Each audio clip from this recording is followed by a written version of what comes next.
तो नमस्कार दोस्तों, आज हम सीखेंगे कि एज़्योर में डाटाबेस को कैसे कनेक्ट करते हैं डायनेमिक वेबसाइट से। तो हमने अपने 2 वीडियो में ये देख लिया है कैसे वीएम हम क्रिएट करते हैं, वर्चुअल मशीन कैसे हम एज़्योर में क्रिएट करते हैं और कैसे हम स्टैटिक वेबसाइट को होस्ट करते हैं और कैसे हम स्टोरेज सर्विस को इनेबल करते हैं एज़्योर में। आज हम थोड़ा-सा डीप पढ़ेंगे, हम देखेंगे कि डायनेमिक वेबसाइट को कैसे होस्ट करते हैं। डायनेमिक वेबसाइट हम बनाएँगे नोड.जेएस के हेल्प से और हमारा एक वेबसाइट बना हुआ है, स्टोरेज मैनेजमेंट करके है। ज़्यादा उसमें कुछ है नहीं, बस हम डेमो के लिए उसको रखे हैं और उसमें कई सारी डिपेंडेंसी हमने यूज़ की मतलब बहुत सारी चीज़ें यूज़ की हैं। तो हम आपको गिटहब का रिपॉज़िटरी दे देंगे, उससे आप इम्पोर्ट करके उस पर्टिकुलर अ, चीज़ों पे आप प्रैक्टिस कर सकते हो, आप सीख सकते हो। अगर आप सीखना चाहते हो तो आप सीख सकते हो। तो हमने एक अपना नोट्स बनाया है, उस नोट्स को हम दे देंगे, उसी नोट्स से रेफ़रेंस लेके हम आपको बताएँगे। सबसे पहले चलिए हम लॉगिन कर लेते हैं तब तक। अ, पोर्टल azure.com इनकॉग्निटो मोड पे हम लॉगिन कर रहे हैं ताकि दिक्कत ना हो और हम बहुत अच्छे तरीके से देखेंगे कि कैसे एक वेब ऐप बनाएँगे, कैसे हम डाटाबेस को कॉन्फ़िगर करेंगे, कैसे दोनों को कनेक्ट करेंगे और फिर हम कैसे टास्क को परफ़ॉर्म करेंगे कि सब कुछ स्मूथ हो जाए, अच्छे से आप सभी को समझ में आ जाए।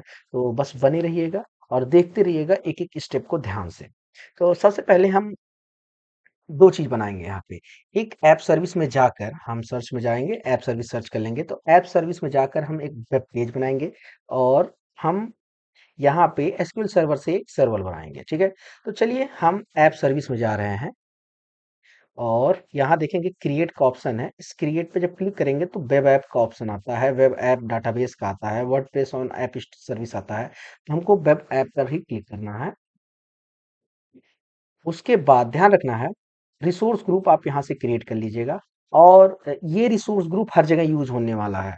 तो इसका नाम ध्यान से याद कर लीजिएगा, यही रिसोर्स ग्रुप आपको डीबी में भी यूज़ करना है यानी डाटाबेस में भी यूज़ करना है। यहाँ मैं अपना नाम डाल देता हूँ वेब ऐप का नाम मैं शुभ डाल देता हूँ, ठीक है? शुभ करके डाल देता हूँ। हमारा जो कोड है वो नोड.जेएस का है, तो जिसमें आप कोड लिखते हैं उसको यहाँ पे आप सेलेक्ट कर सकते हैं। इसको 1 कर दीजिए, कोई दिक्कत नहीं है। और यहाँ पे जो एज़्योर अलाउड रीजन आपको देता है, उसको सेलेक्ट करना है। मेरे में कोरिया सेंट्रल है, तो बस कुछ नहीं, बस इतना ही बेसिक काम था। 2 से 3 मिनट लगेगा, ये आपका क्रिएट हो जाएगा, डिप्लॉय हो जाएगा। पहला काम खत्म होता है। सबसे पहले क्या करना है आपको वेब ऐप बनाना है। इस वेब ऐप को हमको फिर गिटहब से लिंक करना पड़ेगा ताकि जो हमारा कोड है वो अच्छे से डिप्लॉय हो जाए क्लाउड पे। तो ये हो चुका है और अब हम आपको साथ ही साथ बता देते हैं, इसी साइट का आप एक डुप्लीकेट कॉपी बनाइए। इस डुप्लीकेट में होम पर आ जाइए। इस डुप्लीकेट टैब से आप होम पे आ जाइए। अभी ये वेब वेब पेज के लिए सारा काम होगा। यहाँ पे आप आइए ताकि काम करते-करते ही एसक्यूएल सर्वर भी बना लीजिए। एसक्यूएल सर्वर पर आप क्लिक करिए, तो देखेंगे यहाँ क्रिएट का ऑप्शन आ रहा है। यहाँ से क्रिएट करना है।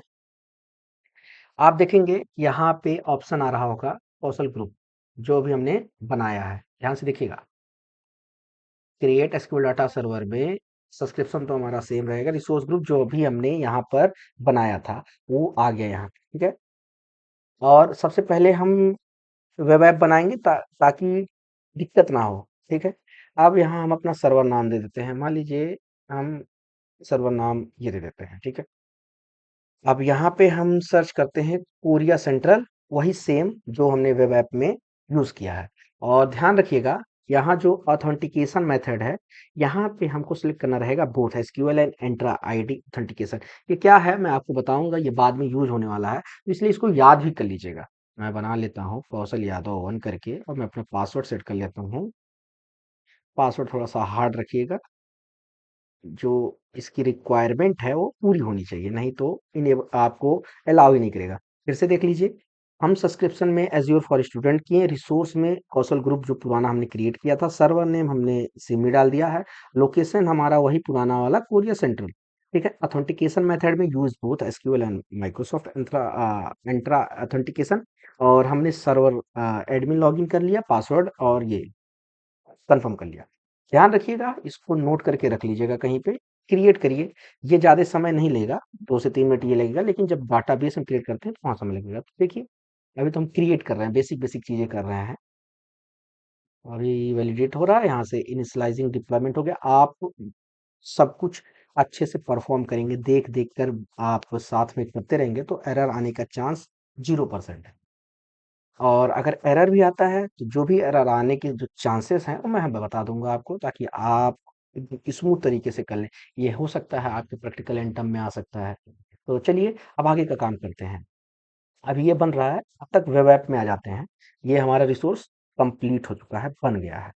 तो मैं आपको फिर से एक बार बताना चाहता हूँ, मैंने अभी अभी तक क्या काम किया है। अभी तक हमने क्या किया, एक वेब ऐप बनाया है और अब हमने एसक्यूएल सर्वर बनाया है। 2 काम हमने किया है, ठीक है।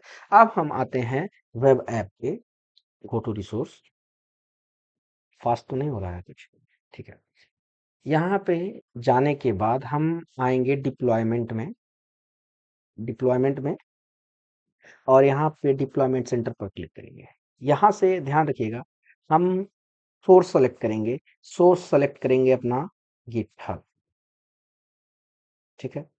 यहाँ हमने गिटहब सेलेक्ट किया। आप में डायरेक्ट ऑप्शन नहीं आएगा, आप में यहाँ पे पहले ऑथेंटिकेशन का ऑप्शन आएगा। आप यहाँ से लॉगिन कर लीजिएगा यूजिंग गिटहब आईडी। आप अपने गिटहब आईडी से यहाँ इसको लॉगिन कर लीजिएगा। फिर यहाँ पे ऑप्शन देखिए आ रहा है sign in as Kaushal Yadav. मैं यहाँ से चेंज भी कर सकता हूँ, लेकिन कोई नीड नहीं है मुझे। मैं आपको बता रहा हूँ, इस पेज पे जहाँ डिप्लॉयमेंट सेंटर है, यहाँ पे सोर्स में आपको गिटहब सेलेक्ट करना है।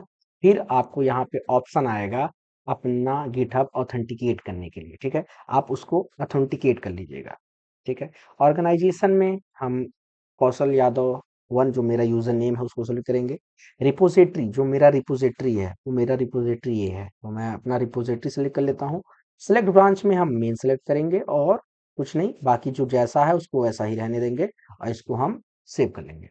कभी कभी दिक्कत होता है, सेव कोड सेटिंग में सेव नहीं होता है, तो आपको कुछ नहीं करना है, रिफ्रेश करना है, फिर से सेव पे क्लिक कर देना है। आपका जो कोड है वो सेव हो जाएगा, एरर नहीं आएगा। ये पहला एरर होता है जो आ जाता है। तो देखिए, कोड हमारा सेव हो चुका है और यहाँ पे ऑप्शन आ रहा है कि इन प्रोग्रेस है, स्टेटस हमारा इन प्रोग्रेस है। हम आ जाते हैं ओवरव्यू, वेट करते हैं कुछ देर। अब देखिए, हमने वेब पेज पे क्या किया, हमने अपने गिटहब को लॉगिन कर दिया। मतलब लॉगिन क्या करना है, गिटहब से उसको डिप्लॉय कर दिया है, ठीक है। दूसरा, अब चलते हैं एसक्यूएल सर्वर पे, वहां पे काम हो रहा था, चेक करते हैं एसक्यूएल सर्वर बना या नहीं। तो एसक्यूएल सर्वर भी यहाँ पे बन चुका है। गो टू रिसोर्स जाते हैं, यही मेन है। यहाँ पे थोड़ा सा समय लगता है, हमको डाटाबेस क्रिएट करना है। यही 5 से 7 मिनट 10 मिनट ले लेता है कभी कभी। आपको यहाँ पे डाटाबेस क्रिएट करना है। आप क्रिएट डाटाबेस पर क्लिक करिएगा तो देखेंगे कुछ चीजें पहले से ही सेलेक्ट कर होके आएंगी। जैसे सब्सक्रिप्शन में azure for student, resource group में सॉरी रिसोर्स ग्रुप में कौशल ग्रुप करके आ रहा है। आपसे डाटाबेस का नाम पूछ रहा है, सर्वर का नाम आ चुका है और वर्क इन्वायरमेंट आ रहा है और इस तरह से कुछ आ रहा है। तो आप इसको फिल कर लीजिएगा। फिल कैसे करेंगे मैं बता देता हूँ। डाटाबेस नाम मैं डाल देता हूँ, किसका नाम डालूँ, थोड़ा सा यूनिक नाम हो। चलो मैं अपना ही नाम डाल देता हूँ, क्या अपना नाम डाल दूंगा तो दिक्कत होगा। आ, टेबल स्टूडेंट करके एक टेबल डाटाबेस का नाम डाल देता हूँ, ठीक है। बाकी सब कुछ सेम है। यहाँ पे हम सेलेक्ट करेंगे लोकली रिडंडेंट बैकअप स्टोरेज, ठीक है। बाकी एक बार फिर से देख लीजिएगा, azure for student Kaushal group जो पहले था, यहाँ पे अपना नाम Simi Korea central development production जो भी है सही है। रिव्यू एंड क्रिएट कर दीजिए, इसको क्रिएट कर दीजिए। अब यहाँ पे आपको कम से कम 5 से 7 मिनट का वेट करना पड़ेगा, ये समय लेता है, ठीक है। तब तक मैं वीडियो पॉज करता हूँ, फिर अभी आपको मैं बताता हूँ कि अभी तक हमने क्या किया है क्या नहीं किया है। लिख कर बताता हूँ, रुकिए। तो मैं लिख कर आपको बताता हूँ कि अभी तक हमने क्या काम किया है। तो चलिए देखिए, हम पोर्टल पर लॉगिन किए, पहला काम। सॉरी, पोर्टल की स्पेलिंग गलत है, PORTL। पोर्टल पर लॉगिन हुआ, पहला काम था। दूसरा काम था वेब सर्विस में जाकर इसको क्रिएट किए, दूसरा काम हुआ। तीसरा, साथ में हमने एसक्यूएल सर्वर भी बना लिया। लेकिन ये एसक्यूएल सर्वर से हमारा काम नहीं चलेगा, इसलिए जब एसक्यूएल सर्वर डन हो गया तो हम क्या किए, क्रिएट, क्रिएट डाटाबेस की। ये थोड़ा सा समय लेगा, 10 मिनट का कम से कम समय लगेगा, ठीक है। अब देखिए, हमने तो ये काम दूसरे टैब में किया, लेकिन ये क्रिएट करने के बाद हमने क्या किया, इसमें इस हम डिप्लॉयमेंट सेंटर में गए, डिप्लॉयमेंट सेंटर में गए, वहां पर क्या किया, वहां पर हमने गिटहब से अपने लोकल कोड को अपलोड किया। अभी तक हमने इतना काम किया है, तो ध्यान रखिएगा, अभी तक हमने क्या काम किया, पोर्टल पर लॉगिन हुआ है, वेब सर्विस में गए हैं, उसको क्रिएट किए हैं, डिप्लॉयमेंट सेंटर में गए हैं, वहां पर गिटहब से अपना कोड अपलोड कर दिए हैं, एसक्यूएल सर्वर बनाए हैं, एसक्यूएल सर्वर बनने के बाद क्रिएट डाटाबेस पे गए हैं। इतना काम हुआ है। ये हमारा गाइड है, आप इसको पढ़ेंगे तो सेम चीज आपको इसमें भी देखने को मिलेगा। जैसे कि ब्राउज़र ओपन करिए, लॉगिन करिए, रिसोर्स में जाइए, वेब ऐप नाम का अपना बना लीजिए, सब्सक्रिप्शन में अपना डाल दीजिए, कोई अच्छा रिसोर्स ग्रुप सेलेक्ट कर लीजिए, नेम मैं अपना दिया हूँ, आप कोई और नेम डालिए, पब्लिक कोड कर लीजिए, रन टाइम स्टैक, आप पाइथन में बना रहे हैं तो पाइथन सेलेक्ट करिए, आप जावा में बना रहे हैं जावा सेलेक्ट करिए, आप किसी और में बना रहे हैं तो कोई और सेलेक्ट करिए, ऑपरेटिंग सिस्टम लिनक्स होना चाहिए, रीजन आपको वही रीजन चूज करना है जो आपको एज़्योर परमिशन देता है कि आप कोई भी चीज़ इसमें बना सकते हैं, डिप्लॉय कर सकते हैं, काम कर सकते हैं। प्राइसिंग में करना है तो F1 करिए, नहीं करना है तो जैसा मैंने किया है वैसे छोड़ दीजिए। रिव्यू क्रिएट करिए, 2 से 3 मिनट में आपको वेबसाइट का लिंक आ जाएगा कि हाँ, आप इससे कोई भी चीज़ आप एक्सेस कर सकते हैं। दूसरा काम क्या था, हम एसक्यूएल सर्वर और डाटाबेस क्रिएशन में गए। एसक्यूएल सर्वर सबसे पहले हमने क्रिएट किया, सर्वर नेम हमने वही डाला, लोकेशन वही जो हमने वेब पेज यूज़ करते समय डाला था। ऑथेंटिकेशन में एसक्यूएल ऑथेंटिकेशन सर्च किया और हमने जो सर्वर नेम था और पासवर्ड था उसको हम नोट कर लिए, क्योंकि अभी ये जरूरत पड़ेगा, कहाँ जरूरत पड़ेगा मैं आपको दिखाऊंगा, ठीक है। अब क्रिएट डाटाबेस पे गए, क्रिएट डाटाबेस में डाटाबेस का नाम डाले, सर्वर पहले से ही था, कंप्यूटर स्टोरेज में सेलेक्ट करके बस इतना कर दिया। अभी तक हमारा इतना काम हुआ है, मैं आपको 3 बार बता चुका हूँ, ठीक है। अब देखिए, इतना काम होने के बाद आप वेब ऐप में आइए, वेब ऐप में आइए, वेब ऐप में आने के बाद आप इन्वायरमेंट वेरिएबल में जाइए, यहाँ पे कुछ कॉन्स्ट्रेंट रखनी है आपकी, कुछ ना कुछ चीजें ऐड करनी, बस दो ही चीज आपको वेब ऐप में करनी है। एक तो आपको डिप्लॉयमेंट सेंटर में जाकर कोड अपलोड करना है, दूसरा आपको इन्वायरमेंट वेरिएबल में कुछ चीजें ऐड करनी है, बस आपका वेब ऐप से काम, ठीक है। अब आइए एसक्यूएल डाटाबेस में जाते हैं, बन चुका है, ये भी बन चुका है। गो टू रिसोर्स, ठीक, गो टू रिसोर्स पे जाने के बाद ध्यान रखिएगा, हमको जाना है, हमको जाना है क्वेरी एडिटर प्रीव्यू पे, देखिए क्वेरी एडिटर प्रीव्यू पे, ठीक है। हम यहाँ जाने के बाद देखिए रन टाइम क्वेरी, हम यहीं से अपना क्वेरी रन करेंगे, तो हम एसक्यूएल ऑथेंटिकेशन सेलेक्ट करेंगे, यूजर नेम वही जो हमने सेट किया था, कौशल यादव 1, और जो हमारी पासवर्ड उस टाइम सेट किए थे वो पासवर्ड यहाँ डालेंगे, तो हमको एक एरर देगा कि भाई जिस तुम आईपी एड्रेस से रिक्वेस्ट कर रहे हो ये आईपी एड्रेस ब्लॉक है। इसी तरीके से आप किसी भी आईपी एड्रेस से जब कोशिश करोगे ये काम करने के लिए तो आपको ब्लॉक कर देगा, उसको आपको अलाउ करना पड़ेगा। देखिए public access is turn off for this server, तो आप गो टू नेटवर्क सेटिंग, यहीं पे आप क्लिक करिए गो टू नेटवर्क सेटिंग और चले जाइए नेटवर्क सेटिंग में। यहाँ पे पब्लिक एक्सेस में क्या करना है, एक सेलेक्टेड नेटवर्क पर क्लिक करिए, थोड़ा सा नीचे करिए, यहाँ पे add your client IPv4 address पर क्लिक कर दीजिए, और ध्यान रखिएगा ये जो एक्सेप्शन लिखा हुआ है, एक्सेप्शंस, यहाँ पे इसको अलाउ कर दीजिएगा, allow Azure service and resource to access this server, इसको सेव कर दीजिएगा। सेव करिएगा, थोड़ा सा समय लगेगा, 1 से 2 मिनट, वो मतलब हो ही गया, 1 से 2 मिनट नहीं लगता हमको, ठीक है। आपको ये काम करने के बाद क्या करना है, फिर से आप आइए डाट सेटिंग्स में, किसमें आइए, सेटिंग्स में, सेटिंग्स में आने के बाद एसक्यूएल डाटाबेस में जाइए, और जो आपने स्टूडेंट टेबल नाम का डाटाबेस बनाया था उस पर क्लिक करिए। ध्यान रखिएगा ये सारे स्टेप आपको बहुत ध्यान से सुनना है, और साथ में प्रैक्टिस करना है, 1-2 बार प्रैक्टिस करेंगे तो आपको समझ में आ जाएगा। तो देखिए, अब हम क्वेरी प्रीव्यू एडिटर पे जाएंगे, एसक्यूएल ऑथेंटिकेशन में क्लिक करेंगे तो यूजर नेम ऑलरेडी है, पासवर्ड डालेंगे और लॉगिन हो जाएंगे। देखिए पासवर्ड डालेंगे और हम लॉगिन हो जाएंगे। अब यहाँ पे हम कुछ डाटाबेस क्रिएट करेंगे, कुछ डाटा क्रिएट करते हैं। चलिए डाटा क्रिएट करते हैं, न्यू क्वेरी लिखते हैं। अब वो आप मेरा वेबसाइट अगर अपलोड कर रहा है तो मेरे हिसाब से आपको टेबल बनाना पड़ेगा, मेरे हिसाब से आपको सारा काम परफॉर्म करना पड़ेगा। तो उसके लिए आप वेबसाइट का रेफरेंस लीजिएगा। आइए, और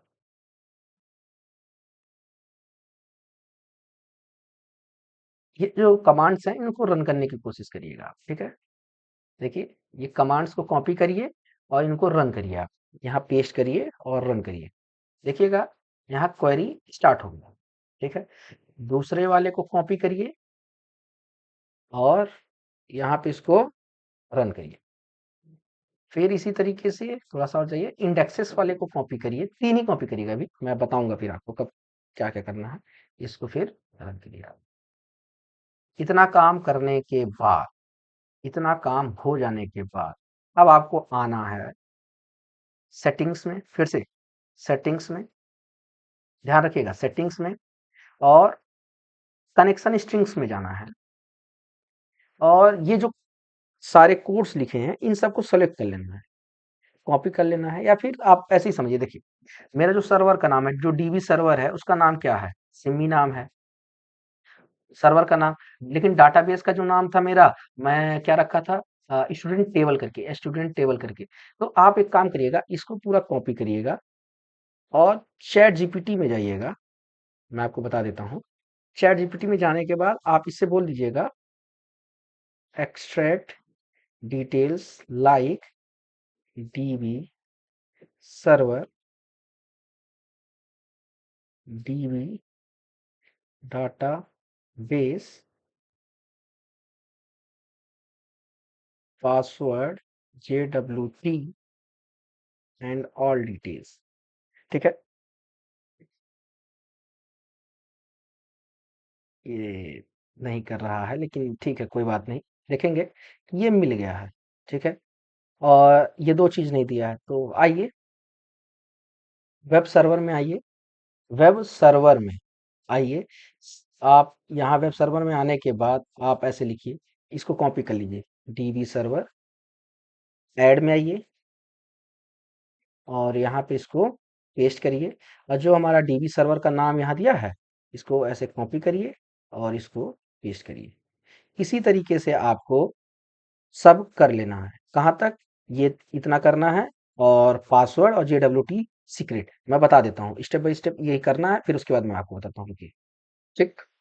तो आप देख सकते हैं, डाटाबेस मैंने अपना डाल दिया, पासवर्ड मैंने अपना डाल दिया, मैं दिखाऊंगा नहीं। डीबी पोर्ट हमने डाल दिया, सर्वर नेम डाल दिया, यूजर नेम डाल दिया, जेबी एक्सपायर कब कर रहा है, JWT टोकन होता है, JWT सीक्रेट की हमने डाल दिया। क्या है कि ये सारी चीजें हमने पुट करने के बाद यहाँ से अप्लाई पर क्लिक करेंगे और इसको कंफर्म कर देंगे। थोड़ा सा समय लगेगा, कोड हमारा अपडेट हो जाएगा। अब हम बताते हैं आपको अब क्या करना है। फिर वापस से SQL डाटाबेस में जाना है, ओवरव्यू में जाना है, प्रीव्यू प्रीव्यू एडिटर में जाना है, ओवरव्यू में, या फिर क्वेरी एडिटर प्रीव्यू में जाना है। यहाँ पे आपको कुछ क्वेरीज और रन करनी है, ठीक है।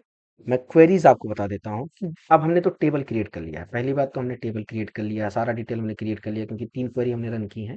अभी मैं आपको दिखाता हूँ एक। तो यहाँ पे ये देखिए, इसको कमेंट करिए पहले। Select star from user, user से ये सेलेक्ट करेगा। अभी तक कोई यूजर हमने बनाया ही नहीं, और उसके बाद अभी तक हमारे पास कोई भी स्टूडेंट टेबल है ही नहीं, ठीक है। अभी हम यहाँ पे वैल्यू पुट करेंगे। वैल्यू पुट करने के लिए हम अपने पेज पर आएंगे, यहाँ से क्वेरी उठाएंगे जो हमको यहाँ पे पेस्ट करनी है, ठीक है। ये है स्टूडेंट का सैंपल, यहाँ से आना है, इसको यहाँ पे पेस्ट करना है। तो देखिए, इसको हम रन करते हैं, क्वेरी डन। अब देखिए, अब आपको हम अपने वेबसाइट पे ले चलते हैं, वहाँ पे वेबसाइट दिखाते हैं। वेबसाइट खोलने के लिए क्या करना है आपको? एज़्योर में जाना है और ओवरव्यू में जाना है, इसको रिस्टार्ट कर देना है। क्योंकि अभी तक हमने कुछ काम किया ना, इस वजह से इसको रिस्टार्ट करिए। थोड़ा सा समय लगेगा, जब आपका पेज पूरी तरीके से रिस्टार्ट हो जाएगा। तो आपको यहाँ डिफ़ॉल्ट डोमेन पर क्लिक करना है और अपना वेबसाइट एक्सेस करना है। समय लग रहा है खुलने में। तो गाइस, पेज खुल चुका है। तो अब हम इसमें देखेंगे कुछ चीज़ें हैं। हम साइन अप पहले करने जा रहे हैं। देखिए, सबसे पहले हम एज़ ए यूज़र इसमें साइन अप करने जा रहे हैं। तो हम अपना यूज़र नेम बनाते हैं। मान लीजिए मैं पवन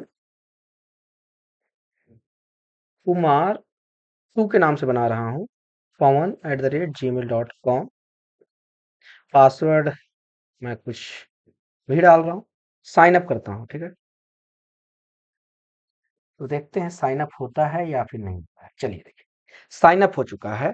ये डिटेल जो है, आरव शर्मा, प्रिया पटेल, रोहन मेहता, स्नेहा गुप्ता। स्टूडेंट टेबल में जाइए जरा।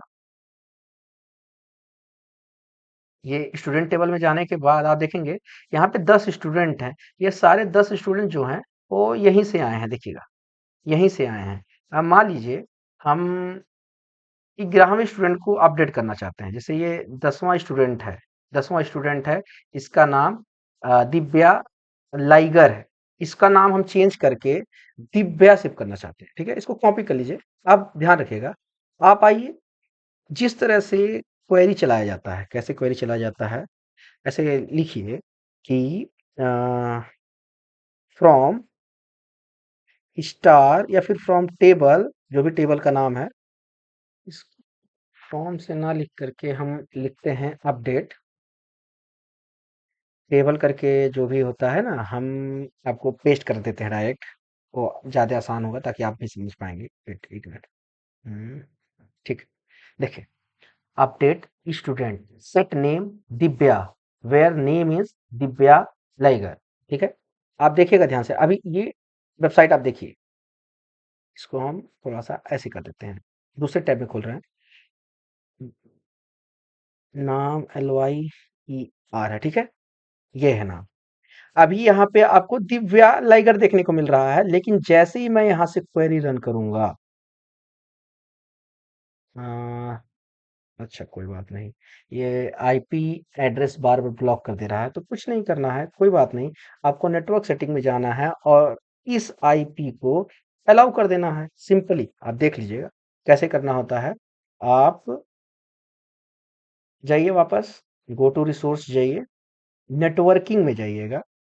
नेटवर्किंग में, इसमें जाने के बाद आपको नेटवर्किंग में जाना है।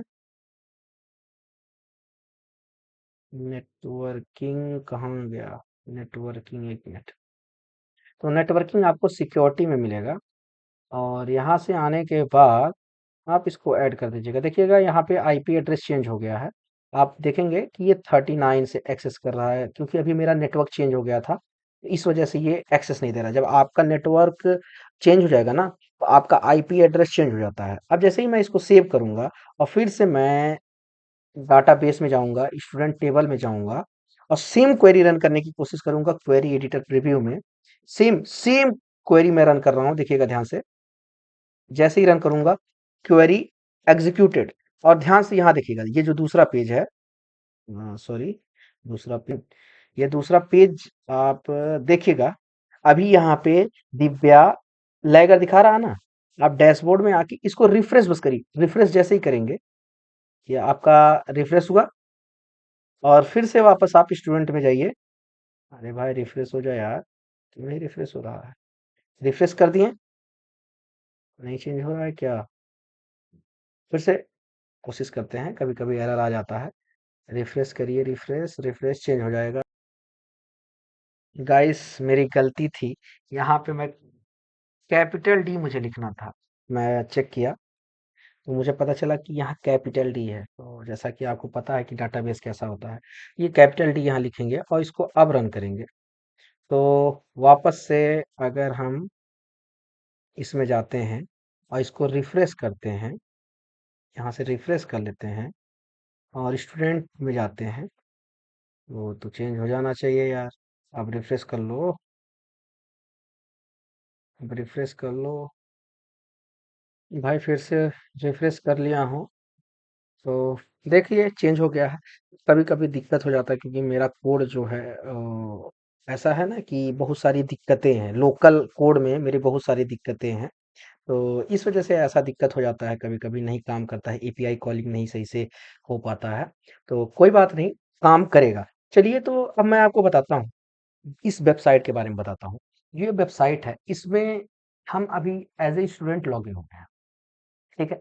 अब मान लीजिए हम एडिट करना चाहते हैं, आरव शर्मा का नाम हम सिर्फ़ आरव करना चाहते हैं यहाँ से और अपडेट करना चाहते हैं, तो ये नहीं होगा। क्यों? क्योंकि बोलता है कि ये सिर्फ़ एडमिन के पास एक्सेस है। देखिए, ये एडमिन के पास ही एक्सेस है और जैसा कि अगर आप इसको लॉग आउट करते हैं, देखिए लॉग आउट मारते हैं, ध्यान दीजिए।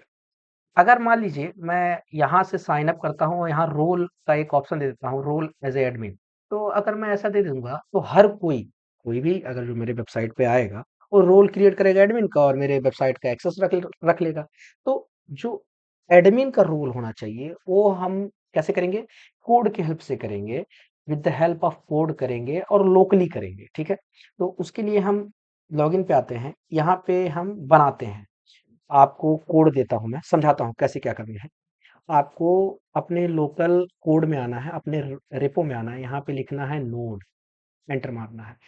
अब देखेंगे कि ये इस तरह से एरो आ गया है। देखेंगे ध्यान से तो इस तरह से एरो आ गया। यहाँ पे आपको कुछ कोड पेस्ट करनी है। मैं आपको कोड यहाँ अपने वेबसाइट से दे देता हूँ, ठीक है? आपको ये कोड बारी-बारी से पेस्ट करिए, बस 2 लाइन का कोड है। इसको कॉपी करिएगा और अपने टर्मिनल में यहाँ पे पेस्ट करिएगा। इसको कॉपी करिएगा और यहाँ पे सॉरी इसको पेस्ट करिएगा।